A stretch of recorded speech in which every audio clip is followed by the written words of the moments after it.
Hello, hello, hello. God bless you. Omenesa here. I just want to encourage you today to be empowered by your own story. Be empowered by yourself. Be empowered through yourself. Be empowered through your journey. There is so much that you carry on the inside of you. I'm going to share a very, very tiny bit about my life, and I'm going to do this in a very different way. So first of all, I started off as a pastor's child, as a bishop's child, being raised in church, as a PK, and I suffered from all kinds of unrealistic expectations. It was a very lonely journey because I'm an only child as well. And when I was about 8 or 9 years old, I was sent to boarding school. And this was very catastrophic for me. Now, because I was just a child, I really didn't understand that God actually allowed my parents to take me to boarding school as a form of preservation. My parents were going through so much in their ministry and in their marriage. But of course, because I'm a child, or because I was a child, I didn't understand that. All I felt was rejected, and I felt very alone. I felt abandoned. I felt left. I felt forgotten. I felt thrown away. I felt like I was just relegated. I felt really horrible, and it tormented me and gave me major trauma for many years to come. However, I dared to forgive when I did get out of boarding school. I dared to forgive and to understand. I dared to forgive a person's need to preserve their marriage or to preserve their season. And sometimes people would have to, and really because of love, that's why some people will walk away, or that's why some people would tuck you in a place. But I didn't realize that at the time. And so I dared to forgive my parents at that time. And I dared also to make myself my sister, to turn myself into my brother, to turn myself into my parent, to turn myself into my everything, and to make myself bankable. And you know how a lot of people say, oh, well, I'm going to study this, or I'm going to be an actor, or I'm going to be a singer so I can have something to fall back on. You know, I'm going to be a lawyer, but then I'm also going to have a job on the side so I can have something to fall back on. I want to encourage you and empower you to fall back on yourself. When you know that you are your only collateral, when you know that you are the only thing that you could fall back on, you will begin to ask yourself if you are bankable. So I came to ask you, are you bankable? Can I count on you? Can I bank on you? Can I trust you? Can you trust you? Can you bank on you? Can you be there for you? And the only way to do that is to become your everything, not to depend on your mother, on your father, or your boyfriend, or your husband, or your sister, or your toy friend, whatever. You would have to empower yourself with your experience through your journey. And you have to see that everything that you are going through is allowed. It is allowed by God for your preservation, for your anointing, for your destiny, for your promotion. And so I dared, and you're going to be seeing me looking down because I have my notes here, but I dared to forgive, and I dared to become my own parent. I dared to become my own sibling. I dared to understand the perspective of my parents. And then I moved on to daring to love church members and all of their unrealistic expectations and all of the lies and all of the nonsense that they throw at you, all in the name of trying to get closer to your parents, and all the fake love and all of that. And I'm not saying the ministry is fake. No, not at all, because I'm a pastor as well. However, you do find all kinds of colors in ministry. And so because I was raised in a position where I will have to accept everybody, I dared to understand people. And I'm still doing that now. I dared to understand the perspective of people. I dared to be able to understand you without condoning, able to understand where you're coming from without agreeing. I've dared to do that. And then I got married, and then I dared to love, and I dared to have a vast, big open heart. And I dared to forgive before I was even offended.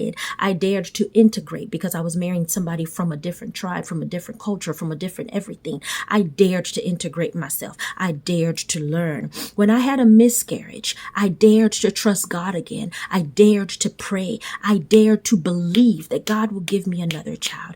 I dared. When my mother died, I dared to heal. I dared to start all over again. I dared to become my mother. When I found myself homeless, believe it or not, with a degree, I actually have a degree, been there, done that, UN ambassador, and I have all these accolades and working on my PhD at the time, and boom, in my mid 30s, I found myself homeless.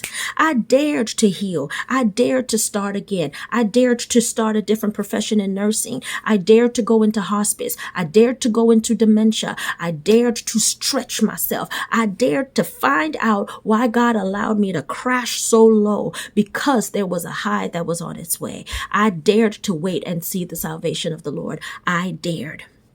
When I got fired from certain jobs, I dared to forgive. I dared to forgive all the setups and all the setbacks and all of the nonsense. And I also dared to become better, to find out where I went wrong or what I did wrong. I dared. When doors were opening up for me, when I started traveling to Dubai, and when I started traveling to Alaska and to all of these different countries and speaking, and I found myself in platforms that I never thought that I could even ever speak at such places. I dared to become better. I dared to travel. When I started singing, well, I've been singing since I was 3, but I dared to have 5 albums. I dared to write songs. I dared to write lyrics that people could understand and that people related to. I dared. And when my father got older, now he's 77 and he's living with me, I dared to become a parent to him. I dared to understand old age. I dared, and I continue to dare. I encourage you today that in your journey, empower yourself by learning and by looking closely at the things that you're going through. Everything that you're going through is not there to break you. It's not there to embarrass you. It's not there to corner you. There was something I was thinking about a few minutes ago, right before I started this recording. I said, God is not there to set you up. God is never going to set you up. He's not going to put you in a corner or put you in a place that you can't get yourself out of. No, God is going to stretch you. Yes, he will allow things to stretch you, but he's not going to set you up and put you in a place where you will embarrass yourself. So don't be scared about your trials. Don't be scared about all of the challenges that you're going through. Allow yourself to be challenged. Just like this empowerment challenge. Allow yourself to be challenged and face all of those challenges looking for a song in it, looking for a book in it. I've written over 15 books. I dared to write. When my mother died, I dared to write. I dared to share my pain. I dared to share my story. When trauma and pain was so deep in my soul, I dared to sing. Even when I was singing, I was crying. My father taught me, he said, walk with a limp. You don't have to walk perfectly, but just keep walking. Don't stand in one place. Walk with a limp. And I sang, even when I felt like it was imposter syndrome. I was singing and singing and singing till I was free, till I found myself on American Idol, till I found myself on the Apollo, till I found myself doing things that I never thought that I would do. I dare you today, sister. I dare you today to be bankable. I dare you to share your story to yourself. Listen to your story. Look at your progress. And lastly, there is something about taking care of your parents. When you're taking care of your parents, more than likely you're going to have a care manager. That care manager is going to call you from time to time and she's going to ask you, oh, so how is he doing? Or so how is she doing? You know, is she able to walk on her own? Is she feeding herself? Is she swallowing? Are you giving her a shower? Do you have to brush his teeth? And this and that and that and that. And there's a tendency to say, oh, well, everything is fine. Oh, well, he can do everything on his own. But you see, a good care manager, she's going to go step by step. Okay, are you sure that she can do everything by herself? Are you sure that he can do everything by himself? Who helps him brush his teeth? Who feeds him? Does he feed himself? Does he clothe himself? By the time they ask you 100 questions, you will begin to realize that, oh my gosh, I actually do more than I thought I did.